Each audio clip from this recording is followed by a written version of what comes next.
¿Crees que regar tu huerto es tan sencillo como apuntar la manguera y ya está? Pero ¿qué pasaría si te dijera que la mayoría de quienes cultivan su huerto cometen los mismos errores que, literalmente, pueden ahogar o secar su cosecha? Y no me refiero solo a la cantidad de agua. Hoy vamos a desgranar una guía completa sobre cómo regar los 7 vegetales más importantes de tu huerto: tomates, pepinos, patatas, pimientos, coles, zanahorias y cebollas. Y quédate hasta el final, porque te revelaré un secreto universal que cambiará tu forma de regar para siempre. Regar no es simplemente aportar agua, es un verdadero arte que se basa en entender las necesidades específicas de cada planta, porque al fin y al cabo, cada hortaliza tiene sus propios requisitos de riego. Ignorar esto es poner en riesgo toda tu cosecha. Así que, manos a la obra. Vamos a ver cómo darle a cada uno de nuestros vegetales lo que realmente necesita. Empecemos hablando de los tomates. A casi todo el mundo le encantan, pero ¿sabemos regarlos como es debido? No tantos. Y aquí viene una regla de oro fundamental, que hay que grabar a fuego. Jamás, repito, jamás riegues las hojas de las tomateras. ¿Por qué es tan importante? Porque las hojas mojadas son una puerta abierta de par en par para el peor enemigo de los tomates: la fitoftora y otras enfermedades causadas por hongos. Las gotas de agua que se quedan en el follaje, sobre todo con tiempo fresco o nublado, crean el microclima ideal para que estas esporas dañinas se desarrollen. Toda el agua debe dirigirse siempre a la base de la planta, justo donde empieza el tallo. Piensa en ello como servir té en una taza, no como derramarlo por toda la mesa. Tu objetivo es hidratar el sistema radicular, que está bajo tierra. Usa una regadera sin alcachofa difusora o, si usas manguera, ajusta un flujo suave y dirígelo con cuidado al pie del tallo. Y ahora, vamos a desmontar un mito muy popular entre los aficionados. Muchos creen que cuanto más a menudo riegues, más grandes y jugosos serán los tomates. Esto es un error garrafal. Regar a menudo y de forma superficial hace que las raíces no se aventuren en profundidad, sino que se queden en la superficie del suelo. Esto debilita la planta, la hace dependiente de cada riego y muy vulnerable a la mínima falta de agua. La estrategia correcta es regar pocas veces, pero muy abundantemente. En promedio, 1 o 2 veces por semana es suficiente, siempre que te asegures de que la tierra se humedezca bien, a una profundidad de 20 o 30 centímetros. Esto obliga a las raíces a buscar el agua hacia abajo, creando una planta mucho más robusta y saludable. Y por último, usa siempre agua tibia, que haya reposado al sol o a temperatura ambiente. El agua helada, recién sacada de un grifo o pozo, es un verdadero shock para las delicadas raíces de la tomatera. Y ahora, pasemos a su vecino, el que siempre tiene sed: el pepino. Si el tomate es un aristócrata resistente, el pepino es un habitante tropical caprichoso, compuesto en un 95% de agua. Y para él, la constancia es la clave. ¿Alguna vez has mordido un pepino fresco y bonito y te ha salido insoportablemente amargo? Pues bien, que sepas que no es que esa variedad sea así. Es un error tuyo al regar. La amargura en los pepinos es resultado del estrés. Una planta que ha sufrido sequía, incluso breve, empieza a producir una sustancia defensiva, la cucurbitacina. Y es precisamente esta sustancia la que le da al fruto ese sabor tan desagradable y amargo. Por eso, la regla de oro para los pepinos es nunca dejar que la tierra se seque. Debe estar constantemente y uniformemente húmeda, pero sin encharcarse y convertirse en un pantano. En tiempo caluroso, sobre todo durante el periodo de producción activa, los pepinos pueden necesitar riego diario. Y aquí, al igual que con los tomates, hay un matiz importantísimo: la temperatura del agua. Los pepinos le tienen pánico al agua fría. Regar con agua helada del pozo o de una perforación es un camino directo no solo a la amargura, sino también al desarrollo de pudrición de raíces y otras enfermedades. El agua debe estar tibia, idealmente a la misma temperatura que el aire. Simplemente llena un recipiente grande o un barril con agua por la mañana y por la tarde estará perfecta para regar. Vierte el agua con cuidado alrededor del tallo, intentando no remover la tierra ni dejar las raíces al descubierto. A los pepinos les encanta esto. Recuerda, para conseguir pepinos jugosos, crujientes y dulces, solo necesitas 2 cosas: regularidad y agua tibia. Pasemos a nuestro segundo alimento básico, la patata. Mucha gente piensa que, como la patata crece bajo tierra, no hay que preocuparse demasiado por el riego. Un par de veces en verano y listo. Pero precisamente este enfoque es lo que lleva a la gran decepción del otoño. Una cosecha de patatas pequeñas, como guisantes, en lugar de tubérculos bien formados. El secreto del riego de la patata está en entender sus ciclos de vida. Toda la magia ocurre en 2 momentos clave. El primer momento, y el más importante, es el periodo de floración y formación de los botones florales. En cuanto veas que aparecen los botones en las matas, debes saber que ha comenzado el proceso más crucial bajo tierra, la formación de los tubérculos. Es precisamente ahora cuando la planta necesita humedad más que nunca, para que esos tubérculos se desarrollen y crezcan. Si en este momento la patata no recibe suficiente agua, simplemente no podrá formar una cosecha abundante. Hay que regar abundantemente, mojando la tierra a una profundidad de al menos 20 o 30 centímetros. En promedio, esto significa alrededor de 1 o 2 cubos por metro cuadrado. Lo ideal es verter el agua no sobre las matas, sino entre las hileras. Esto protegerá el follaje de la fitóftora, mildiu tardío. Y aquí viene el segundo momento clave. En cuanto veas que el follaje, la parte aérea, empieza a amarillear y marchitarse, esa es la señal para dejar de regar. Normalmente esto ocurre 2 o 3 semanas antes de la fecha prevista para la cosecha. ¿Por qué? Para permitir que los tubérculos maduren. La piel de la patata debe fortalecerse y volverse densa. Si sigues regando hasta el final, desenterrarás tubérculos aguados con piel fina que se conservarán mal y se pudrirán rápidamente. Así que recuerda, riega activamente durante la floración y detente por completo cuando el follaje empiece a decaer. Es así de sencillo.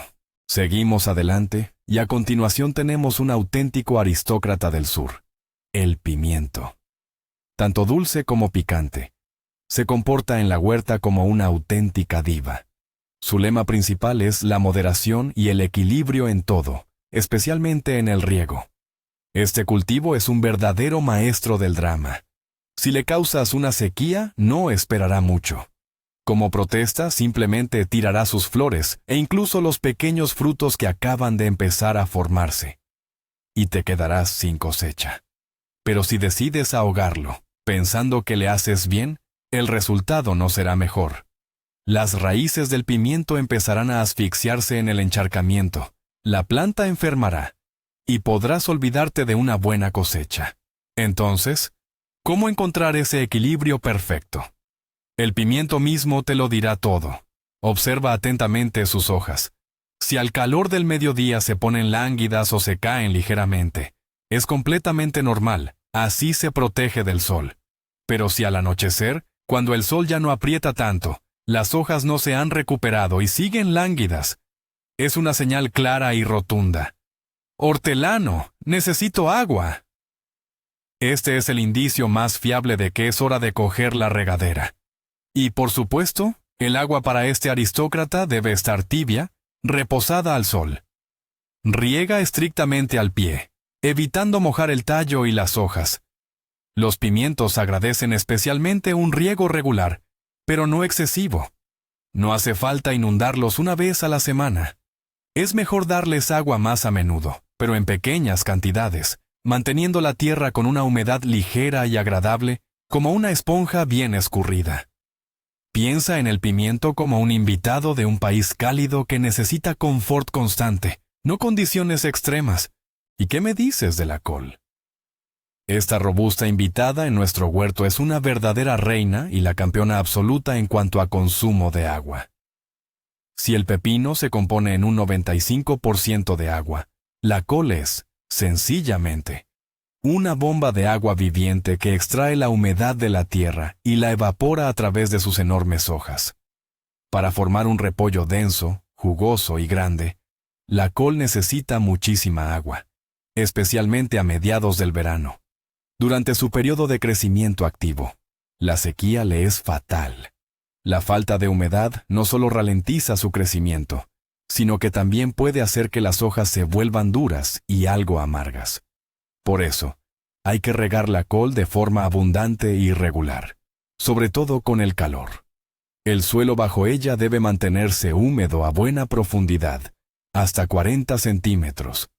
No tengas miedo de echarle mucha agua, la col te lo agradecerá. Pero, como cualquier reina, la col tiene su capricho. A pesar de todo su amor por el agua, no soporta los cambios bruscos de humedad. Aquí es donde reside el principal peligro, el agrietamiento de los repollos. Imagina, has pasado tiempo sin regarla, la tierra se ha secado, y de repente llegas al huerto y decides darle de beber, a conciencia, echando varios cubos bajo la planta. ¿Qué ocurre? Las hojas interiores del repollo, al recibir de golpe una cantidad enorme de humedad, empiezan a crecer de forma descontrolada. Mientras tanto, las hojas exteriores, más duras y secas, no pueden seguirles el ritmo. El resultado es que la presión interna simplemente rompe el repollo desde dentro. Para evitar esto, riega la col de forma regular, sin dejar que la tierra se seque demasiado. Si, a pesar de todo, la sequía se ha producido, reanuda el riego de forma gradual, empezando con pequeñas cantidades. Recuerda, para la col es mejor una humedad constante y moderada que riegos esporádicos pero extremos, como inundaciones. Ahora, adentrémonos en el mundo de la zanahoria. Esta hortaliza de raíz es una verdadera amante de la profundidad, y la forma en que la riegues afectará directamente la cosecha que obtengas en otoño. Zanahorias largas, rectas y jugosas, perfectas como las de la foto, o raíces cortas, torcidas y con patas. El principal enemigo de una zanahoria hermosa es el riego superficial y frecuente. ¿Qué sucede cuando mojas la tierra un poco por encima cada día con una regadera? El agua solo penetra unos pocos centímetros. Y la zanahoria, como cualquier planta inteligente, dirige sus raíces hacia donde hay humedad, es decir, hacia la superficie. Como resultado, la raíz principal deja de crecer hacia abajo y, en cambio, empieza a ramificarse y expandirse lateralmente en busca de agua. Ahí tienes la razón de esas zanahorias con patas. El secreto para un riego ideal de la zanahoria está en la profundidad. Debes regar con poca frecuencia, aproximadamente cada 7 o 10 días, pero de forma muy abundante. Tu objetivo es empapar la tierra en toda la profundidad donde crece la raíz, que son al menos 30 centímetros. Este riego profundo obliga a la raíz principal a estirarse hacia abajo, siguiendo la humedad que desciende. El resultado es una raíz larga, recta y fuerte. Debes empezar a regar la zanahoria después de que aparezcan las primeras hojas verdaderas. Sin embargo, 2 o 3 semanas antes de la cosecha, el riego, al igual que con las patatas, debe detenerse por completo. Esto permitirá que la zanahoria acumule más azúcares, se vuelva más dulce y sabrosa, y además, mejorará su conservación durante el invierno. Recuerda, para que la zanahoria crezca hacia abajo, riega en profundidad. Y cerrando nuestra lista de hoy, tenemos la cebolla. Parece algo tan simple, ¿verdad? Pero incluso esta hortaliza, a primera vista tan modesta, guarda sus secretos de riego. Secretos de los que depende no solo el tamaño final del bulbo, sino también cuánto tiempo se conservará bien durante el invierno. Aquí todo funciona con el principio de todo a su debido tiempo. Podemos dividir el ciclo de vida de la cebolla, de forma general, en 2 mitades. La primera mitad son mayo y junio. Durante este tiempo, la cebolla se dedica a desarrollar su masa verde, es decir, las hojas o el follaje. Y precisamente de la fuerza y el vigor de este follaje dependerá el tamaño futuro del bulbo. Cuanto más exuberante y jugosa sea la parte verde, más grande será la cabeza de la cebolla. Por eso, en este periodo, la cebolla necesita humedad. Riégala con regularidad, más o menos una vez por semana, asegurándote de que la tierra no se seque por completo. Es una época de crecimiento intenso y el agua es su combustible principal.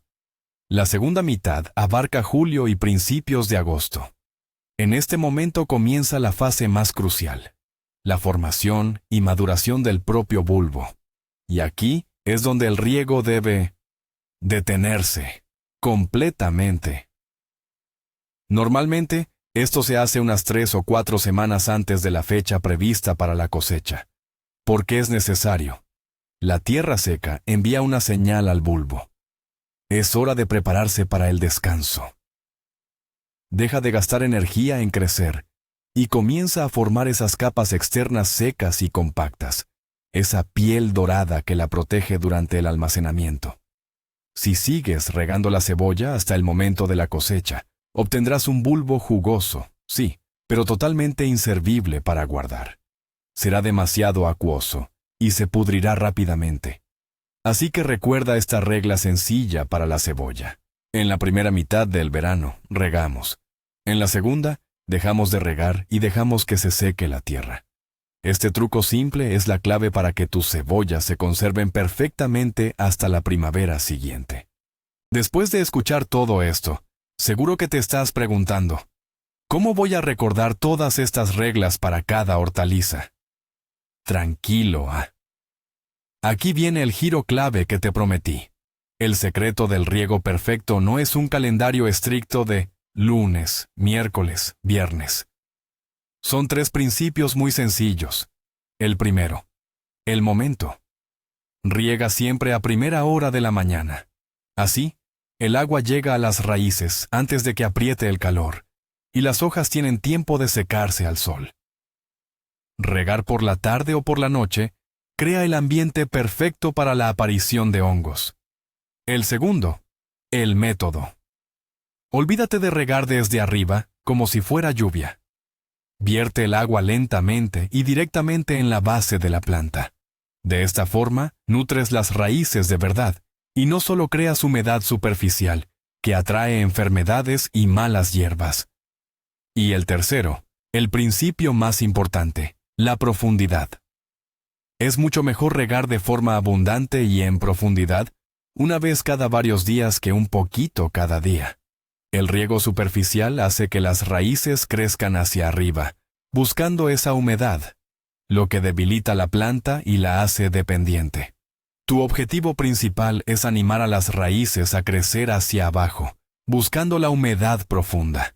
Y la herramienta principal para saber si tu planta necesita agua la tienes siempre a mano. Es tu dedo. Simplemente introdúcelo en la tierra, junto a la planta, a unos 5 o 7 centímetros de profundidad. Si la tierra está seca, es hora de regar. Si está húmeda, tu planta está bien. Eso es todo. Sin cálculos complicados, solo tú y tu planta. Espero que esta guía tan simple te ayude a conseguir una cosecha increíble. Gracias por quedarte hasta el final. Si el video te ha sido útil, por favor, dale a me gusta y suscríbete al canal para no perderte más consejos. Y ahora, una pregunta para ti. ¿Cuál es la hortaliza más caprichosa o difícil de regar en tu huerto? Comparte tu experiencia y tus trucos en los comentarios.